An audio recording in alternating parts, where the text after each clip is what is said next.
Kejadian pasal 11 ayat 10 sampai ayat yang ke-26, perikop tentang keturunan Sem. Inilah keturunan Sem. Setelah Sem berumur 100 tahun, ia memperanakan Arpaksad 2 tahun setelah air bah itu. Sem masih hidup 500 tahun setelah ia memperanakan Arpaksad, dan ia memperanakan anak-anak lelaki dan perempuan. Setelah Arpaksad hidup 35 tahun, ia memperanakan Selah.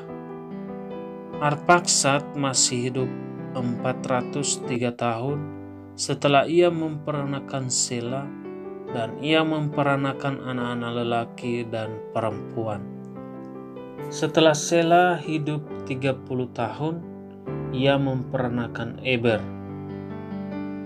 Selah masih hidup 403 tahun setelah ia memperanakan Eber, dan ia memperanakan anak-anak lelaki dan perempuan. Setelah Eber hidup 34 tahun, ia memperanakan Peleg. Eber masih hidup 430 tahun setelah ia memperanakan Peleg, dan ia memperanakan anak-anak lelaki dan perempuan.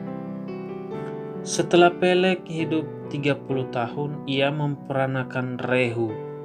Peleg masih hidup 209 tahun setelah ia memperanakan Rehu, dan ia memperanakan anak-anak lelaki dan perempuan. Setelah Rehu hidup 32 tahun, ia memperanakan Serug. Rehu masih hidup 207 tahun setelah ia memperanakan Serug, dan ia memperanakan anak-anak lelaki dan perempuan. Setelah Serug hidup 30 tahun, ia memperanakan Nahor. Serug masih hidup 200 tahun setelah ia memperanakan Nahor, dan ia memperanakan anak-anak lelaki dan perempuan. Setelah Nahor hidup 29 tahun, ia memperanakan Tera. Nahor masih hidup 119 tahun setelah ia memperanakan Tera, dan ia memperanakan anak-anak lelaki dan perempuan. Setelah Tera hidup 70 tahun, ia memperanakan Abram, Nahor, dan Haran.